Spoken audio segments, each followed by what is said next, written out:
Hello students, मेरा नाम विनीत पांडे। आप देख रहे हैं बच्चों 2 पाई क्लासेस। ग्रेविटेशन चैप्टर में एनसीईआरटी को हम लोग सॉल्व कर रहे थे और इस वीडियो में स्टार्ट करेंगे पेज नंबर 48 पे जो ब्लू कलर से क्वेश्चंस दिए हुए हैं, ठीक है ना। तो क्वेश्चन नंबर 1 लेंगे पहले यहाँ पर, फिर क्वेश्चन नंबर 2 लेंगे। ओके स्टूडेंट्स, बट इसके पहले एक इन्फॉर्मेशन, अगर आपने बच्चों इसके पहले के वीडियोस नहीं देखे तो यूट्यूब पे टाइप करिए gravitation NCERT solutions by 2 pi classes.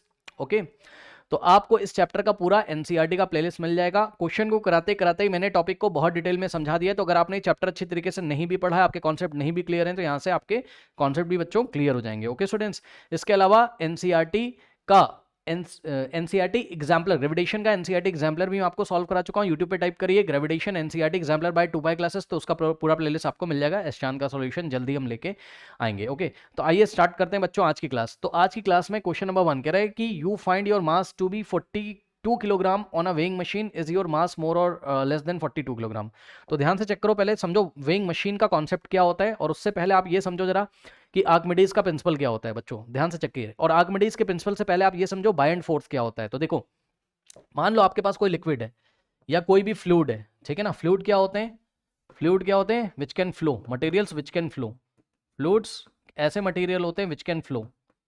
Fluids are the materials which can flow, जो फ्लो कर सकते हैं, ठीक है। जो क्या कर सकते हैं? Which can flow, which can flow, which can flow. Okay, ऐसे मटेरियल जो फ्लो कर सकते हैं, जैसे कि लिक्विड और गैसेस। ये कॉपी में आप नोट कर लो, फ्लूइड्स क्या होते हैं? जितने भी लिक्विड्स हैं या जितने भी गैसेस हैं वो क्या है? फ्लो हैं। वो क्या कर सकते हैं? फ्लो कर सकते हैं, है ना। भाई पानी को आप जमीन पे डाल दो तो वो फ्लो कर जाता है, इस तरीके से बह के एक स्थान से दूसरे स्थान चला जाता है अपने आप, ठीक है। तो लिक्विड भी फ्लो कर सकते हैं, गैसेस भी फ्लो कर सकती हैं। कोई ऑक्सीजन गैस का सिलेंडर ओपन कर दो, अपने आप गैस फ्लो कर जाएगी इधर से उधर, भाग जाएगी इधर उधर, ठीक है। तो जितनी भी लिक्विड्स हैं आपके, जितने भी आपके गैसेस हैं, वो सबके सब क्या है? फ्लूइड्स हैं। तो ऐसे मटेरियल जो फ्लो कर सकते हैं उसको हम क्या बोलते हैं? फ्लूइड बोलते हैं, ठीक है। अच्छा, तो आपको कोई फ्लूइड लेना है यहाँ पर, और जनरली हम यहाँ पे लिक्विड ले रहे हैं, अभी वाटर ले रहे हैं, ठीक है ना। ये देखिए, ये आप क्या कर रहे हो? वाटर ले रहे हो। अगर बच्चों आपने कभी अपने घर पे देखा होगा, एक प्लास्टिक की बोतल ले लीजिए, कोल्ड ड्रिंक वाली, उसको खाली कर लीजिए, उसमें से कोल्ड ड्रिंक बाहर निकाल दीजिए, और इस प्लास्टिक की बोतल को जब आप इसमें इमर्स करोगे, इस तरीके से इमर्स करोगे, तो ये अंदर नहीं जाती, आपको ऊपर से एक फोर्स लगाना पड़ता है ऐसे, यानी कि आप ऊपर से एक फोर्स लगा रहे हो नीचे की तरफ इसको ले जाने के लिए, तब ये अंदर जाती है। क्यों? क्योंकि जरूर इसको ऊपर के डायरेक्शन में कोई ढकेल रहा है ऐसे। तो जो लिक्विड है वो क्या करता है? जब किसी ऑब्जेक्ट को, ध्यान सुनो, जब किसी ऑब्जेक्ट को लिक्विड में हम पार्शियली या फुल्ली इमर्स करते हैं, पार्शियली मतलब थोड़ा सा, फुल्ली मतलब पूरा अंदर, ठीक, तो वो लिक्विड जो है ऑब्जेक्ट पे ऊपर की डायरेक्शन में एक फोर्स लगाता है, जिसको बाइंड फोर्स बोला जाता है। क्या बोला जाता है? बाइंड फोर्स बोला जाता है, ठीक है स्टूडेंट्स। तो इतना आपको पहले के वीडियोस में भी पता होगा।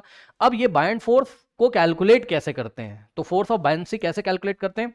ये जो बाइंड फोर्स होता है, ये किसके को, बी का मतलब बाइंड फोर्स, बी का मतलब क्या है? बाइंड फोर्स है, ठीक है। तो ये जो बायंड फोर्स होता है, ये क्या होता है? Wait of the liquid displace, weight of the liquid displaced by the object, liquid displaced by the object, liquid बोलो या फ्लूइड बोल दो, कोई दिक्कत नहीं है, ठीक। अब इसको मैं एक एग्जांपल की हेल्प से आपको समझाता हूं। मान लो बच्चों कि ये बॉटल हमने, बॉटल है या कोई भी ऑब्जेक्ट है, ठीक है, इसको हमने इसमें इमर्स किया, ठीक है। या सिंपल आप एक काम करो, एक ऑब्जेक्ट ले लो, ये ऐसा ऑब्जेक्ट ले लो और पानी पे रखो ऐसे, या तो ये फ्लोट करेगा या तो सिंक कर जाएगा, वो अलग बात है। अगर ये फ्लोट करेगा ऊपर पानी के, तो हम बोलेंगे पार्शियली इमर्स्ड है, थोड़ा सा पानी के अंदर है, थोड़ा सा बाहर है। अगर ये पूरा अंदर चला जाएगा तो ये सिंक हो गया, कोई बात नहीं। चाहे ये पूरा अंदर चला जाए, चाहे फ्लोट कर रहा हो, उसके ऊपर एक बाइंड फोर्स जरूर लग रहा होगा। तो वो बाइंड फोर्स की कैलकुलेशन कैसे करते हैं? वो बाइंड फोर्स की कैलकुलेशन करते हैं weight of the liquid displace bye the object. मतलब समझो, देखो, इस ऑब्जेक्ट ने जितना लिक्विड डिस्प्लेस किया होगा, बच्चों ध्यान से सुनो, भाई ऑब्जेक्ट जब आएगा तो अपनी जगह लेगा ना, अपने को फिट करने के लिए जगह लेगा, तो लिक्विड को इधर उधर डिस्प्लेस कर देगा, हटा देगा।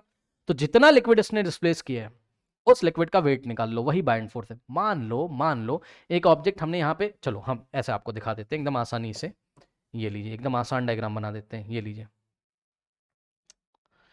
ये लीजिए, ये पानी भरा हुआ है, ठीक है, इस तरीके से, ओके, और ये वाटर है, ठीक। और यहाँ पे आप कोई ऑब्जेक्ट लेके आ रहे हो, लो, ये अभी पार्शियली इमर्स्ड है, थोड़ा सा ऊपर है, थोड़ा सा पानी के अंदर है, ठीक। जैसे ही आपको इसमें आपने पानी को रखा, ये अपनी जगह बनाने के लिए पानी को डिस्प्लेस कर देगा। कितने पानी को डिस्प्लेस कर दिया, उसका कुछ ना कुछ मास होगा। मान लो इसने 2 किलोग्राम वाटर डिस्प्लेस कर दिया, 2 किलोग्राम वाटर क्या करा इसने? डिस्प्लेस कर दिया। तो कोई आपसे पूछेगा बताओ इसने कितना लिक्विड डिस्प्लेस कर दिया? 2 किलोग्राम, ठीक। अब जितना लिक्विड इसने डिस्प्लेस कर दिया उसका मास आपको पता है, ठीक, तो उसका वेट आप निकाल लो। वेट कैसे निकालते हैं? मास इंटू जी, एम इंटू जी। तो wait of the liquid displace, wait of the liquid, यहां पे देखो wait of the liquid displaced, ये कितना हो जाएगा बच्चों, ये हो जाएगा m इंटू जी। कितना वाटर ने डिस्प्लेस किया उसका मास पता है 2 किलोग्राम। सो वेट का फॉर्मूला तो याद होगा ना आप लोग को। वेट क्या होता है, वेट क्या होता है, weight is equal to mass into g, mass into acceleration due to gravity. ठीक, तो मास कितना है 2 kilogram, acceleration due to gravity की वैल्यू जी की वैल्यू 10 ले लो, 2 इंटू 10 कितना हो जाएगा 20 न्यूटन। तो इसका मतलब इस बॉडी पे 20 न्यूटन का बाइंड फोर्स लग रहा है। अगर इसने 2 किलोग्राम वाटर डिस्प्लेस किया है तो जितना वाटर इसने डिस्प्लेस किया है 2 किलोग्राम का, उसका वेट निकाल लो, वेट m इंटू जी से निकाल लो। जितना वाटर डिस्प्लेस किया था उसका मास पता है, उसको जी से मल्टीप्लाई कर दो। तो ये जो weight of the liquid displace आ रहा है यही बाइंड फोर्स है। तो यानी कि ऊपर की डायरेक्शन में इस पे बाइंड फोर्स कितना लग रहा है 20 न्यूटन का। करेक्ट, यही आर्किमिडीज का प्रिंसिपल आपको बताता है। पढ़ लीजिए, कह रहा है कि, पढ़ो बच्चों, कह रहा है when a body is immersed fully or partially in a fluid, liquid की जगह कोई फ्लूइड, अरे भाई फ्लूइड कोई गैस हो, अब मान लो मैं खड़ा हूं यहाँ पे एयर में, भाई यहाँ पे फ्लूइड है ना, फ्लूइड में तो मैं खड़ा हूं। तो सोचो अभी देखो यहाँ एयर है, यहाँ एयर है, मैं आया जब यहाँ पर तो मैंने क्या किया, फ्लूइड को डिस्प्लेस कर दिया ना, कुछ एयर हट गई होगी तभी तो मेरी जगह बनी, तभी तो मैं यहाँ रह सकता हूँ। ये यहाँ अभी एयर है, मेरा हैंड आएगा, मेरा हैंड क्या करेगा, एयर के पार्टिकल्स को डिस्प्लेस कर देगा, इधर उधर कर देगा। आपको आंखें से नहीं दिख रहा, मान लो एयर ब्लू कलर की होती, मान लो, तो अभी यहाँ ब्लू ब्लू आपको दिखाई पड़ रहा होता, ब्लू कलर, जैसे ही मैं यहाँ पे चल के आऊंगा ब्लू कलर इधर डिस्प्लेस हो जाएगा, ऐसा हट जाएगा। समझ गए। तो मेरी बॉडी ने अपनी जगह बनाने के लिए कितना फ्लूइड को डिस्प्लेस किया है, कितना एयर को डिस्प्लेस किया है। फ्लूइड क्या हो सकता है भाई, गैस हो सकती है या कोई लिक्विड होगा, ठीक है। तो कितना फ्लूइड डिस्प्लेस हुआ, जब मैं फ्लूइड बोल रहा हूं चाहे लिक्विड हो चाहे गैस हो, ठीक, कि जितना फ्लूइड डिस्प्लेस हो रहा है ना उसका यदि मास पता चल जाए और उस मास को जी से मल्टीप्लाई कर दो तो उसका वेट पता चल जाएगा। किसका, जो फ्लूइड डिस्प्लेस हो गया उसका वेट पता चल जाएगा। तो जो फ्लूइड डिस्प्लेस हो जाता है, जो फ्लूइड डिस्प्लेस हो जाता है उस फ्लूइड का जो वेट होता है, कौन से फ्लूइड का, जितना सारे फ्लूइड का नहीं, ना ना ना, एयर तो मेरे चारों तरफ बहुत सारी है, लेकिन जितनी एयर को मेरी बॉडी डिस्प्लेस करेगी बस उसी एयर का आपको मास पता कर लेना है। आप नहीं करोगे, क्वेश्चन में दिया रहेगा, टेंशन मत करो, ठीक है। मास उसका अगर हमें पता चल जाए, जी से मल्टीप्लाई कर देंगे तो वेट आ जाएगा किसका, फ्लूइड डिस्प्लेस का। तो जितना फ्लूइड डिस्प्लेस हुआ है उसका जो वेट होता है ना वही बाइंड फोर्स होता है। सुनो, तो मैं जब यहां पे खड़ा हूं तो क्या मेरी बॉडी पे बाइंड फोर्स लग रहा है ऊपर की डायरेक्शन में, यस सर, ठीक। मैं फ्लूइड में खड़ा हूं, मैं फ्लूइड में खड़ा हूं, फ्लूइड क्या है यहाँ पे एयर है, और वो मेरे पे इस तरीके से, ये देखिए, ये देखिए, ये ऊपर की तरफ एक बाइंड फोर्स लगा रही है, एयर भी बाइंड फोर्स लगा रही है, ठीक है स्टूडेंट्स, ध्यान रखिएगा इस बात को। ओके, सो अब आप बोलोगे सर आप कैसे खड़े हो, आप ऊपर क्यों नहीं जा रहे हो। अरे भाई वो बाइंड फोर्स बहुत अच्छा नहीं ना, मेरा वेट ज्यादा है, मेरा वेट ज्यादा है। सोचो मेरा जो वेट है वो कहाँ काम कर रहा होगा, नीचे की डायरेक्शन में, ठीक। तो मेरा वेट डोमिनेट कर रहा है, बाइंड फोर्स कम पड़ जा रहा है, क्योंकि मेरी जो डेंसिटी है बॉडी की, वो डेंसिटी का मतलब मास पर यूनिट वॉल्यूम, मेरी जो डेंसिटी है वो एयर से ज्यादा है, तो मैं एयर से ज्यादा भारी हूं, इसलिए मैं नीचे आ रहा हूं। तो उतना बाइंड फोर्स मेरी बॉडी को ऊपर मिल नहीं पा रहा है, मेरा वेट ज्यादा है, बाइंड फोर्स को डोमिनेट कर रहा है मेरा वेट, इसलिए मैं आराम से खड़ा हूं, नहीं तो मैं उड़ने लगता। अगर अचानक से बाइंड फोर्स बहुत ज्यादा हो जाए तो मैं उड़ने लगूंगा, इस तरह उड़ने मतलब ऊपर चला जाऊंगा, नीचे नहीं आ पाऊंगा, ठीक है। तो मेरा वेट अगर कम पड़ जाए, बाइंड फोर्स ज्यादा हो जाए, ठीक, मतलब अगर मैं ऐसे लिक्विड में अंदर चला जाऊं जहां पे बाइंड फोर्स बहुत ज्यादा लग रहा है तो मैं अंदर नहीं जाऊंगा, मैं ऊपर ही रहूंगा, क्योंकि बाइंड फोर्स मुझे उठा के रखेगा। बहरहाल वापस आते हैं, तो बाइंड फोर्स की कैलकुलेशन करते हैं आर्किमिडीज प्रिंसिपल से। When a body is immersed fully or partially in a fluid, अब देखो जैसे मेरा एग्जांपल है तो मैं फुल्ली इमर्स्ड हो गया हूं, ये फ्लूइड है, मैं फुल्ली इमर्स्ड हूं इस फ्लूइड में, लेकिन ये वाला जो ऑब्जेक्ट था ये पार्शियली इमर्स्ड है, पार्शियली इमर्स्ड है मतलब थोड़ा सा पार्ट ऊपर और थोड़ा सा पार्ट क्या है नीचे इसका, ठीक है, थोड़ा सा सरफेस के ऊपर और थोड़ा सा नीचे। तो इसलिए आपकी बुक में लिखा है कि फुल्ली इमर्स्ड हो और चाहे पार्शियली इमर्स्ड हो कोई ऑब्जेक्ट किसी फ्लूइड में, ठीक, तो it experience an upward force, उस पे हमेशा ऊपर की डायरेक्शन में एक अपवर्ड फोर्स लगता है, which is equals to the weight of the fluid, which is equals to the weight of the fluid displaced by it, ठीक है। तो उस पे ऊपर की डायरेक्शन में हमेशा एक अपवर्ड फोर्स लगता है जिसको हम बाइंड फोर्स बोलते हैं, और ये जो बाइंड फोर्स है यही अपवर्ड फोर्स बाइंड फोर्स है। इसकी कैलकुलेशन कैसे करते हैं, इसकी कैलकुलेशन करते हैं this buoyant force is equals to, और दिस अपवर्ड फोर्स ही बाइंड फोर्स है, this upward force is equal to weight of the fluid displaced by it, मतलब मेरी बॉडी ने जितना फ्लूइड डिस्प्लेस किया उसका वेट निकाल लो, या इस ऑब्जेक्ट ने जितना फ्लूइड यानी कि जितना लिक्विड डिस्प्लेस किया उसका वेट निकाल लो, वही क्या है बाइंड फोर्स है, ठीक।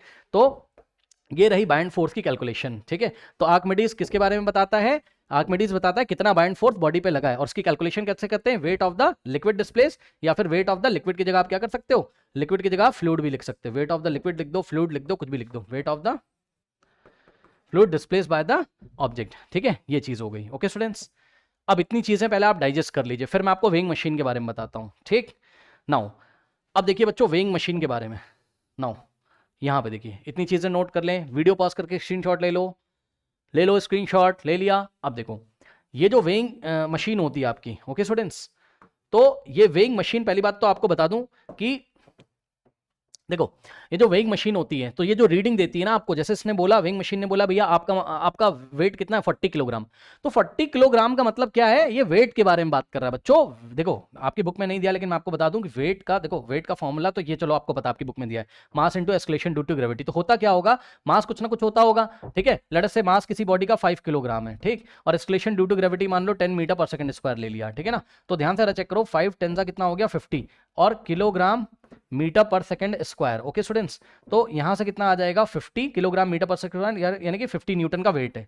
ऐसे ये 50 न्यूटन का एक तो तरीका ये निकालने का। दूसरा तरीका ये है कि पता है वेट को एक और तरीके से मेजर किया जाता है, ठीक है, ये आप आईसीएससी की बुक में आपको मिल जाएगा। वेट एक और तरीके से मेजर किया जाता है, कुछ नहीं बोलते हैं, क्या करते हैं कि यही फॉर्मूला आपका लगेगा m इंटू जी, लेकिन पता है मास को बस बोल देते हैं मास बस, और आगे पता क्या लगा देते हैं किलोग्राम फोर्स, जी को नहीं लिखते हैं, किलोग्राम फोर्स। अजीब सी बात है, जैसे ही कहीं पे 5 किलोग्राम फोर्स लगा हो, 5 किलोग्राम फोर्स लगा हो, अगर कहीं लिखा हो ऐसा 5 किलोग्राम फोर्स, तो आप समझ जाना कि हमें अगर न्यूटन में फोर्स बताना है तो हमें इसको 10 से मल्टीप्लाई करना है बस। बस ये जी को हटा के लोग किलोग्राम फोर्स बोलते हैं, ऐसे सोच लो, बात समझो, ठीक है। तो उसके मास को ही बोलकर उसके आगे फोर्स शब्द लगा देते हैं, 5 किलोग्राम फोर्स। ओके स्टूडेंट्स, तो 5 किलोग्राम फोर्स को अगर आपको न्यूटन में लाना हो, 5 10 50 न्यूटन, ये लीजिए, ये न्यूटन में वेट आ गया, फोर्स का मतलब वेट, ठीक, न्यूटन में वेट आ।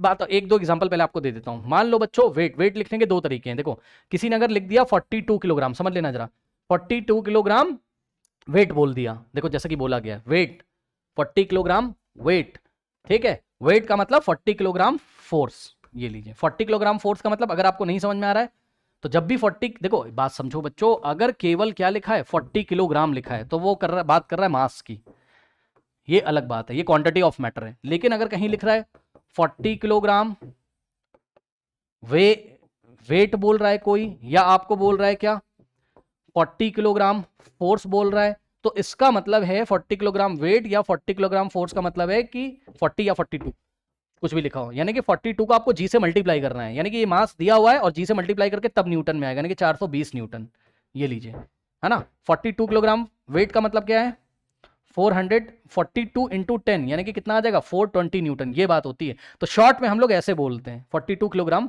फोर्स। तो वही चीज है, जो वेइंग मशीन है वो आपको कितना शो कर रही है, वेइंग मशीन आपको 42 किलोग्राम शो कर रही है, ऐसा ये कह रहा है is your mass more or less then 42 kilogram. बात समझो, देखो बच्चों ये जो ये दिखा रहा है रीडिंग, ठीक है, तो इस रीडिंग को देख के क्या कह सकते हो आप अपने मास के बारे में कि आपका मास 42 से कम है या ज्यादा है। तो आप पता है एक काम करो, पहले आप ये देख लो कि आपकी जो मशीन है वो आपका एक्चुअल वेट दिखा रही है कि नहीं दिखा रही है, किलोग्राम फोर्स में, किलोग्राम फोर्स में वो आपका एक्चुअल वेट दिखा रही है कि नहीं दिखा रही है। तो इसको समझने के लिए आप एक काम करो, देखो यहां पे आप एक काम करो, आर्किमिडीज का प्रिंसिपल लगाना शुरू करो। देखो बात समझो, देखो मान लो यहां वैक्यूम है, क्या है यहां वैक्यूम, वैक्यूम का मतलब एयर के कोई भी पार्टिकल यहां प्रेजेंट नहीं, नो फ्लूइड, कोई फ्लूइड नहीं है, वैक्यूम में चले गए हम, अपनी वेइंग मशीन को लेके कहां चले गए वैक्यूम में, नो फ्लूइड, कोई भी फ्लूइड नहीं है यहाँ पे।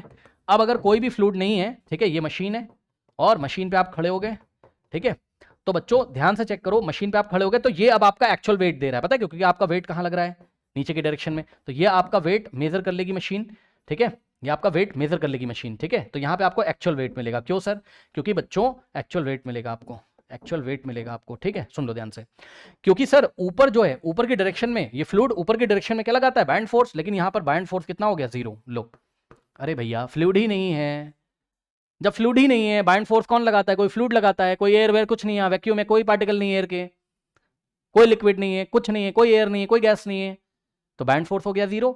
यानी कि अगर हम अपनी मशीन को लेके वैक्यूम में जाएं तब वो एक्चुअल वेट बता देगी, और अगर उसने एक्चुअल वेट बता दिया तो वेट का फॉर्मूला क्या होता है, वेट का फॉर्मूला क्या होता है मास इंटू जी, तो जितना भी वो वेट बता रही होगी, ठीक है स्टूडेंट्स, मान लो उसने वेट बताया आपको 500 न्यूटन, कितना 500 न्यूटन, ठीक, 500 न्यूटन को ऐसे भी लिखा जा सकता है 5 किलोग्राम वेट या 5 किलोग्राम फोर्स, ठीक, 5 नहीं 50 किलोग्राम फोर्स या 50 किलोग्राम वेट न्यूटन में निकालना होगा, तो इसको 10 से मल्टीप्लाई कर दोगे तो इतना वेट अगर वो दिखा दे तो वो एक्चुअल वेट है इस टाइम। अब वेट कितना है 500, वेट की जगह 500 रखा, एम रखा और जी की जगह मान लो 10 रख दिया, यहां से एम निकाल सकते हो, एम कितना आ जाएगा 50 किलोग्राम, लो ये 50 किलोग्राम क्या है इसका एक्चुअल मास है भैया, क्योंकि ये मास हमने कैसे निकाला भाई, जी की वैल्यू 10 ले ली मैंने, है ना, और मास कितना आ जाएगा, जी की वैल्यू 10, 10 जाके इधर डिवाइड करेगा तो मास कितना आ गया 50 न्यूटन, मास कितना आ गया 50 किलोग्राम, ये एक्चुअल मास आ गया इस बार, क्यों सर, अरे भैया वेट भी तो एक्चुअल था, बिल्कुल सही वेट बताया था। क्यों सर सही वेट क्यों बताया था? अरे भाई ऊपर की डायरेक्शन में कोई इसको अपोज नहीं कर रहा था, बाइंड फोर्स 0 था। अब जरा आप आ जाओ प्रैक्टिकल कंडीशन में, क्योंकि हम लोग अपने आसपास वैक्यूम तो क्रिएट कर नहीं सकते हैं, ऐसा तो है नहीं, हम लोग धरती पे रहते हैं यहाँ पे, है ना, अर्थ पे। अब वेइंग मशीन में आप वेट अगर मेजर कर रहे हो भाई, तो लगातार एयर आपको ऊपर की तरफ बाइंड फोर्स लगा के रख रही है। आप भाई एयर में ही खड़े हो, फुल्ली इमर्स्ड हो आप फुल्ली इमर्स्ड हो एयर में, तो एयर आपके ऊपर बाइंड फोर्स लगा रही है। तो अब जरा एयर में आ जाओ। ये क्या है? ये एक हाइपोथेटिकल सिचुएशन थी। हाइपोथेटिकल सिचुएशन मतलब हम सोच रहे हैं कि भैया हम वैक्यूम में चले गए, मशीन लेके वैक्यूम में थोड़ी ना चले जाओगे, ठीक है ना, स्पेस में थोड़ी ना चले जाओगे। अब देखो रियल लाइफ में क्या होता है? रियल लाइफ में ये देखिए, जब आप वेइंग मशीन पे खड़े हो जाओगे तो आपका वेट कहां लग रहा होगा? नीचे। ये वेट है नीचे, ठीक है स्टूडेंट्स। लेकिन बच्चों ध्यान से सुनो, जो आपका एक्चुअल वेट है वो लग रहा होगा नीचे। Yes sir. भैया एक बाइंड फोर्स भी तो ऊपर लग रहा है, बी। इस बार वहां पर बी 0 था, इस बार B is not equals to 0। B कुछ ना कुछ है, बी कुछ ना कुछ है। आप एयर में खड़े हो, एयर के पार्टिकल आपको ऊपर की तरफ, फ्लूइड में आप फुल्ली इमर्स्ड हो, तो आपके ऊपर एक बाइंड फोर्स लग रहा होगा। और इस बाइंड फोर्स की कैलकुलेशन करेंगे आप कैसे? आर्किमिडीज प्रिंसिपल से, यानी कि हमारी बॉडी ने जितना फ्लूइड डिस्प्लेस किया होगा उसका वेट निकाल लो। वही क्या? Bind force. यानी कि कुछ ना कुछ तो बाइंड फोर्स होगा। अगर कुछ ना कुछ बाइंड फोर्स होगा तो बच्चों ध्यान से चेक करो, ये जो मशीन है, ठीक है, ये मान लो मशीन का कोई पार्ट है, या मशीन पे आप खड़े हो, ये जो मशीन है ना, उसको ये डब्ल्यू नहीं समझ में आएगा इस बार। मशीन अब आपका नेट वेट बता रही होगी। तो ये नेट वेट अब पता है कैसे मिलेगा? सुन लो ध्यान से, सुन लो। आप यहां पे खड़े हो, मशीन पे खड़े हो, क्यों? क्योंकि आपका वेट बाइंड फोर्स को डोमिनेट कर रहा है, यानी कि वेट बड़ा है, बाइंड फोर्स 0 नहीं है, बट बाइंड फोर्स कुछ ना कुछ है, कुछ ना कुछ है, कुछ ना कुछ है, ठीक। तो आपकी जो मशीन है वो क्या बताएगी? आपकी मशीन बताएगी W माइनस बी को। लो भैया, जो बड़ा है उसमें से छोटा वाला माइनस कर दो। वेट बड़ा है, पूरी दुनिया को पता है भाई, वेट बाइंड फोर्स से ज्यादा है, तभी तो आप खड़े हो। बाइंड फोर्स ज्यादा होता तो उड़ने लगते, ऊपर चले जाते, ठीक। तो आपका वेट डोमिनेट कर रहा है बाइंड फोर्स को, लेकिन नेट फोर्स कितना आ रहा है सोचो? W minus b. अभी भी नहीं समझ में आया? एग्जाम्पल देता हूं। मान लो बच्चों, मान लो कि आपका एक्चुअल वेट कितना है? आपका एक्चुअल वेट कितना है? आपका एक्चुअल वेट कितना है? आपका एक्चुअल वेट है 44 किलोग्राम फोर्स। कितना? 44 किलोग्राम फोर्स, ओके। और बाइंड फोर्स लग रहा है ऊपर कितना? अब ये फोर्स का मतलब है 10 से मल्टीप्लाई कर लेना, है ना। जिसको नहीं समझ में आ रहा है देखो, इसका मतलब है 44 इंटू 10 कितना आ जाएगा? 440 न्यूटन। ये आपका एक्चुअल वेट है। और बाइंड फोर्स लग रहा है कितना? 2 किलोग्राम फोर्स ऊपर की डायरेक्शन में, यानी कि 2 इंटू 10 20 न्यूटन ऊपर लग रहा है, ठीक। ये देखिए, ठीक। और तो मशीन आपको पता है कितना दिखाएगी? मशीन आपको दिखाएगी W minus b. W minus b का मतलब 440 माइनस 20, ये लीजिए, मशीन आपको दिखाएगी 420 न्यूटन, या 420 न्यूटन का मतलब 42 किलोग्राम फोर्स आपको मशीन दिखाएगी, ठीक है बच्चों। तो मशीन आपको कितना दिखा रही है? 42, लेकिन एक्चुअल में आपका कितना था? 44 था, ठीक। तो आपकी मशीन जो आपको आपका वेट दिखाती है वो एक्चुअल वेट से कम दिखाती है। क्यों? क्योंकि एक्चुअल वेट तो नीचे लग रहा था, उसको बाइंड फोर्स ने अपोज कर दिया, तो नेट फोर्स कुछ ना कुछ आया, नीचे ही आया, लेकिन वो कितना आया? W माइनस बी आया। इसी W माइनस बी को मशीन दिखा देती है। मशीन को क्या पता कि बाइंड फोर्स वगैरह, या तो फिर आप बाइंड फोर्स की कैलकुलेशन करके मशीन में कुछ सुधार करो, ठीक है। लेकिन जनरली वेइंग मशीन बड़ी नॉर्मल मशीन होती है, आप सबको पता है, ठीक। तो वो मशीन आपके वेट से कम वेट दिखाती है, आपके वेट से कम वेट दिखाती है। यानी कि ध्यान से चेक करो, अगर हम इसका नकली वाला झूठा वेट ले लें जो ये दिखा रही है, तो झूठा वेट इसका कितना है? झूठ बोल रही मशीन आपसे, वो कितना है आपका? 420 न्यूटन। 420 न्यूटन का मतलब मैंने आपको बता दिया कि 420 न्यूटन का मतलब 42 किलोग्राम फोर्स, है ना।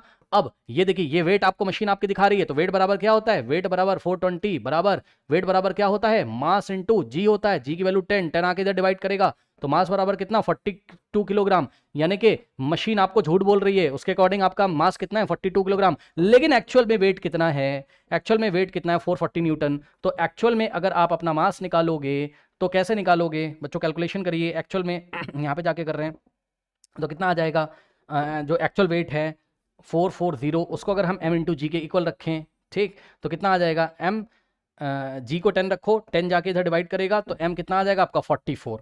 तो यानी कि जो आपका मास है वो रीडिंग से ज्यादा है, तो हमारी मशीन कम दिखा रही है, तो हमारा मास इससे ज्यादा होगा जितना वो दिखा रही है। आई थिंक अब आपको समझ में आएगी, आ रहा होगा, नहीं समझ में आ रहा है एक बार वीडियो फिर से रिवर्स करके देखिए। ओके स्टूडेंट्स, चलो क्या कह रहा है, कह रहा है when you way your machine, when you way your body and upward force acts on it. ठीक है, जब आप अपना वेट लेते हो तो एक बाइंड फोर्स लगता है जिसको यहाँ पे अपवर्ड फोर्स के नाम से जाना जा रहा है। कह रहा है this upward force on the buoyant force, yes this upward force is the buoyant force as a result. और बाइंड फोर्स की कैलकुलेशन कैसे करोगे, जितना फ्लूइड आपने डिस्प्लेस किया है उसका वेट निकाल लो, वही क्या है बाइंड फोर्स है। ठीक, as a result the body gets pushed slightly upward. इस तरीके से बॉडी थोड़ा सा ऊपर की डायरेक्शन में बाइंड फोर्स के द्वारा दबा दी जाती है, causing the weighing machine to show the reading less than the actual value. इस तरीके से आपकी जो मशीन है वो आपको लेस रीडिंग दिखाती है, किसकी, वेट की। तो मास भी भाई, क्योंकि वेट बराबर m इंटू जी, वहीं से तो मास निकालोगे। तो अगर फॉर्मूला लगा के वेट बराबर मास इंटू जी करके मास निकाल लोगे तो आपको गलत मास पता चल जाएगा, कम मास पता चलेगा, है ज्यादा पता चल गया कम। तो देखो एक मशीन बता रही है और असली में मास कितना है, इतना है ना। सो और एक्चुअल वेट इज, हमें क्या लिखना चाहिए अपनी कॉपी में फाइनल आंसर, सो आंसर लिखेंगे हम, so our actual weight is more than, अब वेट के शब्दों में इन्होंने बात कर, अच्छा मास बोला है, ठीक है ठीक है ठीक है, मास बोला है, कोई बात नहीं। ठीक है, वेट का मतलब तो क्या होता है कि 10 से मल्टीप्लाई कर दो जी से, है ना, मास को।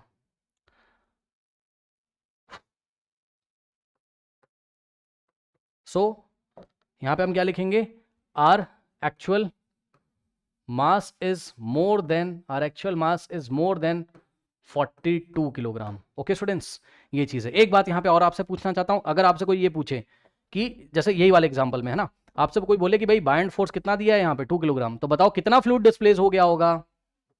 ठीक है, बाइंड फोर्स क्या होता है चेक करिए, बाइंड फोर्स कैसे निकालते हैं, weight of the fluid displace, Archimedes principle से, वेट ऑफ द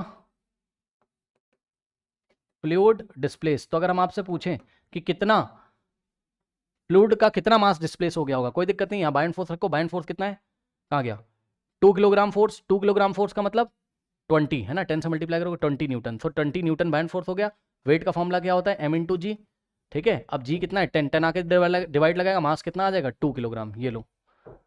यानी कि जो फ्लूइड आपने डिस्प्लेस किया है उसका मास कितना है, mass of the fluid displace कितना है आपका, 2 किलोग्राम है। ये पूछा नहीं गया था, जस्ट मैंने आपको बता दिया ताकि आपके सारे कॉन्सेप्ट क्लियर हो जाएं। ओके स्टूडेंट्स, सो नोट कर लीजिए। नाउ स्टूडेंट्स लेते हैं question number 2। Okay, question number 1 इसके पहले अगर आपने देखा है एनसीईआरटी पेज नंबर 142 पे तो वेल एंड गुड है, थोड़ा सा मैं यहाँ पे एक्सप्लेन करता हूँ। प्लीज आप क्वेश्चन नंबर 1 देख के आइए पेज नंबर 142 पे। ओके स्टूडेंट्स, इसके पहले वाला जिसमें बोला है if you find the mass to be 42 kilogram on a weighing machine, is your mass more or less then 42 kilogram. ठीक है, यहाँ पे हमने आपको डिटेल में एक्सप्लेन किया है वेइंग मशीन का वर्किंग और आर्किमिडीज का प्रिंसिपल। एक बार फिर से बताता हूँ, सुनो। आर्किमिडीज का प्रिंसिपल क्या कहता है, इसको जानने से पहले आपको ये पता होना चाहिए कि अगर आपके पास कोई फ्लूइड है, फ्लूइड क्या होता है, लिक्विड या गैसेस जो फ्लो कर सकते हैं मटेरियल, उसको हम क्या बोलते हैं, फ्लूइड। ऐसे मटेरियल जो फ्लो कर सकते हैं उसको हम क्या बोलते हैं, फ्लूइड, जैसे कोई लिक्विड या गैस। ठीक, अब मान लो बच्चों ये कोई लिक्विड है, ठीक है ना, तो इस लिक्विड में अगर किसी ऑब्जेक्ट को फुल्ली इमर्स किया जाए या पार्शियली, फुल्ली का मतलब पूरा अंदर चला जा रहा है, ठीक, ये डूब जा रहा है अंदर, और पार्शियली मतलब थोड़ा सा हिस्सा सरफेस के, वाटर सरफेस के ऊपर है, थोड़ा सा अंदर है, ठीक, तो इसको पार्शियली बोलते हैं। जब थोड़ा सा सरफेस के ऊपर थोड़ा सा नीचे इसका पार्ट है तो उसको हम पार्शियली इमर्स बोलते हैं। ठीक है, तो कोई ऑब्जेक्ट फुल्ली इमर्स हो या पार्शियली इमर्स हो तो होता क्या है बच्चों, इस पे ध्यान चेक करो, इस बॉडी का वेट कहाँ लगता है, नीचे की तरफ। ठीक है, इसका जो एक्चुअल वेट है नीचे की तरफ लगता है, और ये फ्लूइड जो है यानी कि जो लिक्विड है, सपोज यहाँ पे वाटर है, ये फ्लूइड जो है ऊपर की डायरेक्शन में इस ऑब्जेक्ट पे एक बाइंड फोर्स लगाता है, जिसको मैं बी से दिखा रहा हूँ। बी का मतलब क्या हो गया, बाइंड फोर्स होता है। ठीक है, सो अब ध्यान से चेक करो बच्चों, ये देखिए, अब इस बॉडी के ऊपर अगर नेट, चलो उसके बारे में बात नहीं करते हैं, बस आप इतना समझो जरा क्या कि बाइंड फोर्स ऊपर लग रहा है लिक्विड के द्वारा ऑब्जेक्ट पे, और ऑब्जेक्ट का वेट कहाँ काम कर रहा है, नीचे की तरफ। ठीक है ना, ये दो तरीके के फोर्स इस पे काम कर रहे हैं। ठीक है ना, ये चीज है। अब ये जो बाइंड फोर्स की कैलकुलेशन है ये हम कैसे करते हैं, तो जवाब है जब किसी लिक्विड को फुल्ली इमर्स कर दो या पार्शियली इमर्स कर दो, लिक्विड कह रहा हूं सॉरी, जब किसी ऑब्जेक्ट को फ्लूइड में फुल्ली इमर्स कर दो या पार्शियली इमर्स कर दो, तो भाई जब ऑब्जेक्ट फ्लूइड में जाएगा तो क्या करेगा, फ्लूइड को डिस्प्लेस करेगा, हटाएगा। ठीक है, उस भाई अपनी जगह बनाएगा ना, कोई ऑब्जेक्ट पानी में किसी ब्लॉक को रखो, वुडन ब्लॉक को या आयरन ब्लॉक को रखो, तो जब वो अंदर जाएगा तो अपनी जगह बनाएगा ना, पानी को डिस्प्लेस करेगा। तो जितना पानी डिस्प्लेस हुआ है, जितना पानी डिस्प्लेस हुआ उसका वेट निकाल लो, बस वही क्या है, बाइंड फोर्स। तो बाइंड फोर्स कैसे कैलकुलेट करते हैं, bind force is the weight of the liquid या फ्लूइड डिस्प्लेस, क्योंकि जरूरी नहीं कि लिक्विड हो, जैसा मैं खड़ा हूं यहाँ पे, मैं तो एयर में खड़ा हूं, ये एयर है भी, यहाँ पे एयर है भाई, एयर है यहाँ पे, ऑब्वियसली एयर के मॉलिक्यूल है। अब मैं यहाँ पे आ रहा हूँ तो मेरी बॉडी क्या करेगी, एयर के मॉलिक्यूल को डिस्प्लेस कर देगी ना। तो जितना एयर के मॉलिक्यूल्स, मतलब जितनी एयर डिस्प्लेस हुई होगी उसका मास निकाल लो, जी से मल्टीप्लाई कर दो, उसका वेट आ जाएगा। वेट का फॉर्मूला क्या होता है, m/g, ठीक। तो मेरी बॉडी ने जितना फ्लूइड डिस्प्लेस किया उसका अगर वेट निकाल लोगे तो पता चल जाएगा कि एयर मेरी बॉडी पे ऊपर की डायरेक्शन में कितना बाइंड फोर्स लगा रही है, ठीक है ना। तो ये चीज है। बाइंड फोर्स की कैलकुलेशन कैसे करते हैं, weight of the fluid, weight of the fluid displaced by the object. कौन सा ऑब्जेक्ट, जिस ऑब्जेक्ट को फुल्ली इमर्स किया गया है। अच्छा, हमारा आर्किमिडीज का प्रिंसिपल ही गायब हो गया, ठीक है। सो पीछे जाना पड़ेगा मुझे, पीछे जाना पड़ेगा भाई। देखो देखो देखो देखो देखो, देखो कहाँ चला गया, देखते हैं हमारा आर्किमिडीज का प्रिंसिपल कहाँ चला गया भाई। ओके, ओहो क्या हो गया, आ ही नहीं रहा ये तो, बहुत ज़्यादा ही अंडू करना पड़ेगा मुझे, थोड़ा सा वेट करो बच्चों। चलो, ओहो, अब जितना लिखा है सब जाएगा, लो आ गया, ठीक। सो बाइंड फोर्स क्या होता है, wait of the liquid displaced by the object. कौन सा ऑब्जेक्ट, जो ऑब्जेक्ट फुल्ली इमर्स्ड है या पार्शियली इमर्स्ड है, यही बात है। देखिए यही आर्किमिडीज का प्रिंसिपल है, आर्किमिडीज का प्रिंसिपल लिखा हुआ है, पढ़ो क्या लिखा है। कह रहा है कि when a body is immersed fully or partially in a fluid it experience an upward force that is equals to upward force, मतलब बाइंड फोर्स जो ऊपर लगता है, उस बाइंड फोर्स की कैलकुलेशन हम कैसे करते हैं, it is equals to the weight of the fluid displaced by the object या डिस्प्लेस्ड बाय इट, यानी कि ऑब्जेक्ट जितना फ्लूइड डिस्प्लेस करेगा उस फ्लूइड का वेट निकाल लो, वही क्या है, बाइंड फोर्स है, ठीक है ना। ये बात समझ में आ गई। अब सुनो बच्चों, अब देखो वेइंग मशीन कैसे काम करती है, बात समझो। देखो वेइंग मशीन कैसे काम करती है, सबसे पहले जो वेइंग मशीन होगी आपकी, वो जो रीडिंग देगी, ठीक है ना, जो आपकी वेइंग मशीन होगी वो आपकी रीडिंग कितनी देगी। यस, वेइंग मशीन पे ही काम हो रहा है इस क्वेश्चन में, तो पहले आप कॉन्सेप्ट समझ लो क्या हो रहा है सब। जो वेइंग मशीन होती है बच्चों, वो आपकी जो रीडिंग देगी उसको कैसे पढ़ते हैं, उसको ऐसे करके पढ़ते हैं। कैसे, जैसे कि ऐसे पढ़ा जाता है 100 किलोग्राम। अब आपकी बुक में बस 100 किलोग्राम दिया, एक्चुअल में इसका मतलब होता है 100 किलोग्राम फोर्स, ये मतलब होता है इसका। 100 किलोग्राम एफ का मतलब फोर्स, मतलब समझो यहां पे न्यूटन में बात नहीं करते हैं, यहां पे मास लिखकर आगे फोर्स लगा देते हैं। मतलब समझो, मतलब कि वेइंग मशीन से अगर आप उसका वेट निकालना चाहते हो, मतलब न्यूटन में अगर आपको निकालना है, तो कुछ नहीं करना है, किलोग्राम फोर्स को हटा के 10 से मल्टीप्लाई कर दो बस। लो, तो ये हो गया कितना, 1000 न्यूटन, ठीक है स्टूडेंट्स, ये 1000। अब जाके आपको वेइंग मशीन ने कितना वेट बताया है वो पता चल जाएगा न्यूटन में। और जब वेट आपको न्यूटन में पता चल जाएगा तो वेट का फॉर्मूला क्या होता है, mass into acceleration due to gravity, m/g, ठीक है। 1000 के इक्वल रख के, है ना, यहां से आप क्या करोगे, जी की वैल्यू 10 रख के m निकाल लो, जी की वैल्यू 10 रख दो, m निकाल लो, बस आपको समझाने के लिए बता रहा हूं जल्दी से। जी की वैल्यू 10, सो m इंटू 10 बराबर 1000, ठीक। तो ये देखिए m बराबर वापस कितना आएगा, 10 जाके तो डिवाइड लगेगा 100 किलोग्राम, ठीक है स्टूडेंट्स। तो ये देखिए, अब आप बोलोगे सर दिया तो था, हाँ दिया था, बस मैं आपको कुछ दिखाना चाहता था कि वेट का फॉर्मूला क्या होता है, m/g होता है, बात समझो। अब वेइंग मशीन जो आपको यहाँ पे दिखाती है, ठीक है, वो होता है किलोग्राम फोर्स, उसको न्यूटन में करने के लिए आपको 10 से मल्टीप्लाई करना पड़ेगा, ठीक। अच्छा, इतना एक तो कॉन्सेप्ट है। उसके बाद समझो, वेइंग मशीन को आप दो तरीके से यूज कर सकते हो, ठीक। यहाँ पे देखिए, वेइंग मशीन को आप दो तरीके से यूज कर सकते हो, लास्ट क्वेश्चन में मैंने आपको बताया था, समझिएगा जरा, ध्यान समझो बच्चों। देखो, एक बार आप इस वेइंग मशीन को वैक्यूम में ले जाओ, सोचो कि इस वेइंग मशीन को हम कहाँ ले जाते हैं, वैक्यूम में ले जाते हैं। वैक्यूम मतलब जहां पर कोई भी एयर, कोई भी फ्लूइड नहीं है, ठीक। अब सुनो, तो ये वेइंग मशीन का सरफेस है मान लो, और इस पर कोई ऑब्जेक्ट रखा हुआ है, ये इस तरीके से कोई ऑब्जेक्ट रखा हुआ है, ठीक है ना। तो इसका वेट कहाँ लग रहा है, नीचे। लेकिन बच्चों ये जो यहां पर, क्या इसको ऊपर की तरफ कोई बाइंड फोर्स लगा रहा है, नहीं। बाइंड फोर्स कौन लगाता है, कोई फ्लूइड लगाता है, फ्लूइड ही नहीं है यहाँ पर कोई, ना तो एयर है ना तो कोई लिक्विड है। तो यहां पर ऊपर की डायरेक्शन में बाइंड फोर्स कितना हो गया, 0 हो गया। मतलब अगर वैक्यूम में आप जाते, ध्यान से सुन लो, अगर वैक्यूम में आप जाते तो इसका जो वेट बताती मशीन, वो बिल्कुल करेक्ट वेट बताती। क्या बताती मशीन, बताती correct weight, yes sir, machine बताती इसका करेक्ट वेट। लेकिन प्रैक्टिकली क्या होता है, प्रैक्टिकली रियल लाइफ में,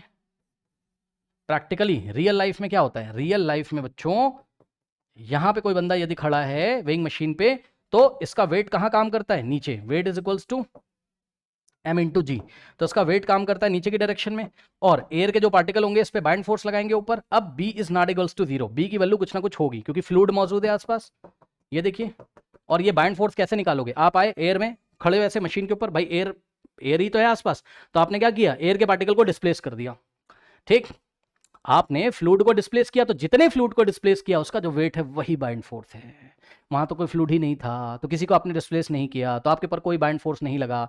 यहाँ पे आपने फ्लूइड को डिस्प्लेस किया है, तो उसका वेट होगा वही बाइंड फोर्स होगा, यानी कि बाइंड फोर्स जीरो नहीं है, कुछ ना कुछ है। अब सुनो, आपकी बॉडी पे दो फोर्स लग रहे हैं, एक तो वेट, बाइंड फोर्स। तो आपकी जो मशीन इस बार रीडिंग देगी, वो मशीन पता है कितनी रीडिंग देगी? पिछली बार मशीन आपका एक्चुअल वेट बता रही थी W, क्योंकि B जीरो था, ठीक।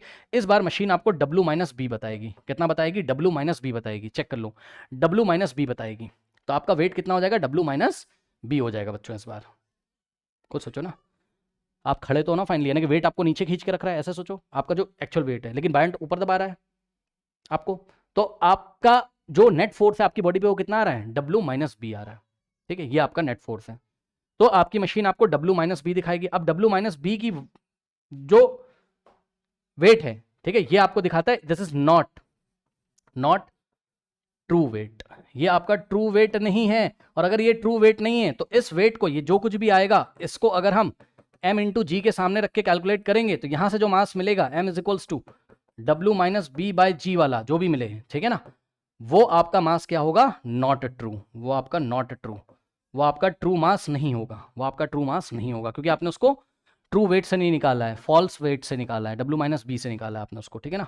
तो यहाँ पे मास आपका सही सही नहीं आएगा। ओके स्टूडेंट्स, तो अगर मैं आपसे ये पूछूं कि भैया एक्चुअल वेट कितना होगा किसी बॉडी का, ठीक है ना, तो ध्यान से चेक करिए, देखिए बात समझिए। यहाँ पे देखो, देखो जरा ध्यान समझ लेना पहले।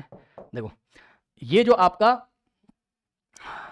W माइनस बी आया, ये क्या है? मेजर्ड वेट है, ठीक। तो मेजर्ड वेट कितना आया?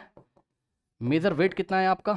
W माइनस बी आया है, ठीक है स्टूडेंट्स। W क्या है? एक्चुअल वेट है। W क्या है? यहाँ पे देखो, W क्या है? इसका एक्चुअल वेट है, ठीक। W क्या है? इसका एक्चुअल वेट है, जितना होना चाहिए था सच में, ठीक है ना। और W माइनस बी क्या है? मेजर वेट है, ठीक। तो मेजर वेट क्या है? W minus b. अब सुनो, यहां से माइनस बी को इधर लेके आओगे तो क्या हो जाएगा? प्लस हो जाएगा इधर आके, यानी कि मेजर वेट,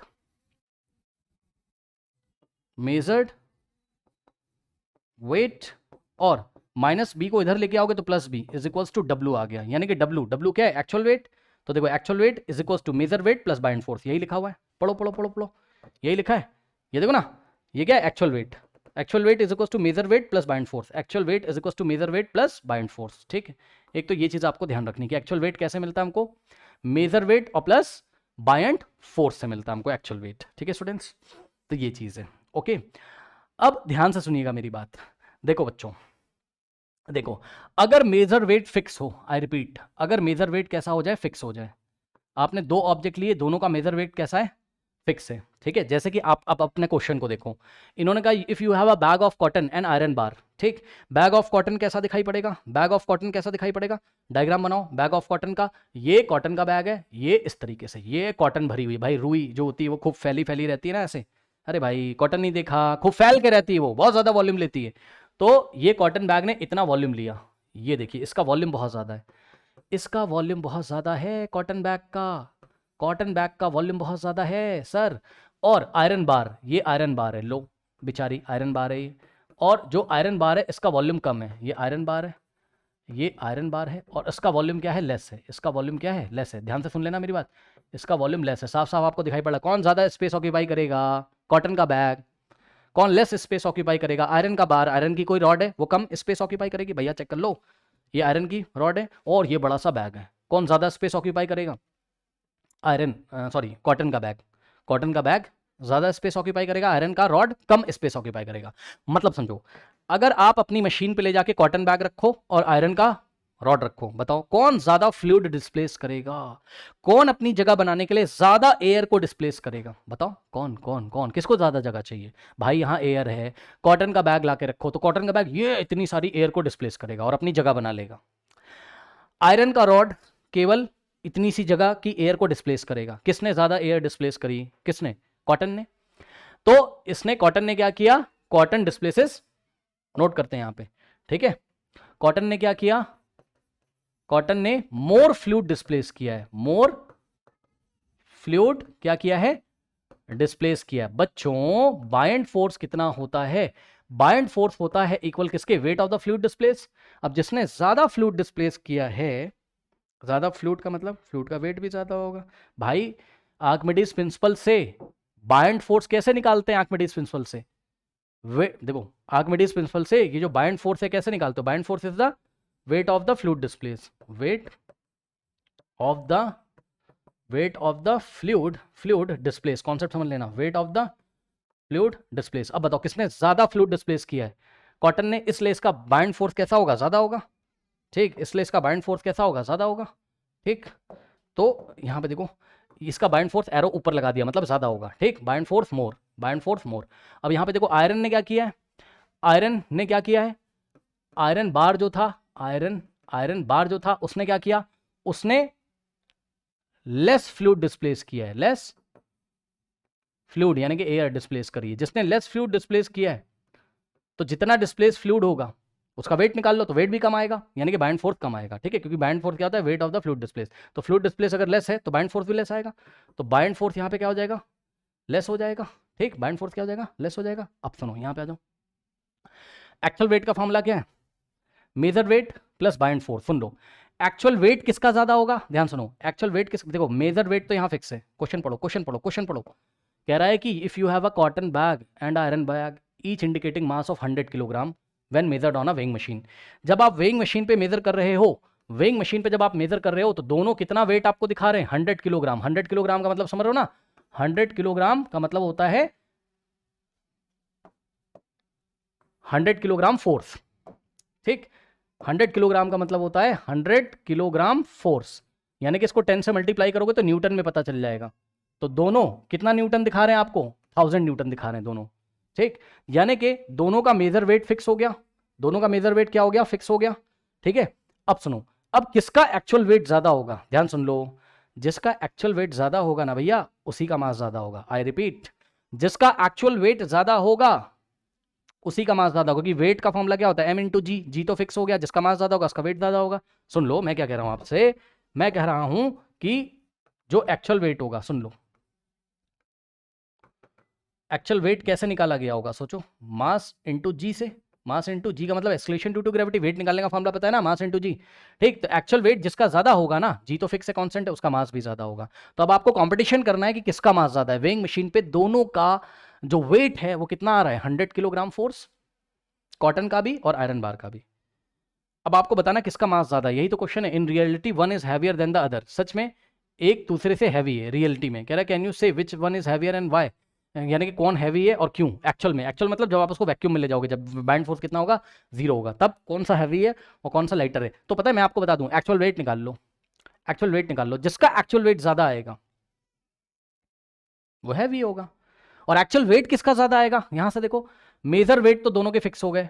अब ये बाइंड फोर्स जब ऐड करते हैं किसमें, मेजर वेट में, तो आपको एक्चुअल वेट मिलता है। तो जिसका बाइंड फोर्स ज्यादा होगा भैया वही तो इस मेजर वेट में ऐड होकर ज्यादा आंसर देगा आपको, यानी कि एक्चुअल वेट उसी का ज्यादा हो जाएगा। अब बताओ बाइंड फोर्स किस पे ज्यादा लगता है, कॉटन पे, क्योंकि कॉटन ने ज्यादा एयर डिस्प्लेस करी है, तो कॉटन पे ज्यादा बाइंड फोर्स लगता है। ठीक है, इसलिए कॉटन का, मान लो कि कॉटन पे ज्यादा फोर्स बाइंड फोर्स लगता है, मान लो कॉटन पे लगता है 50 न्यूटन का, कितने का, 50 न्यूटन का। ठीक है, तो कॉटन का एक्चुअल वेट कितना आ जाएगा, कॉटन का एक्चुअल वेट कितना आ जाएगा, एक्चुअल वेट कितना आ जाएगा कॉटन का, 1000 न्यूटन तो किसने दिखाया, मशीन ने, और 50 न्यूटन बाइंड फोर्स ऊपर लगा, ये लो, तो 1050 न्यूटन का एक्चुअल वेट है कॉटन का।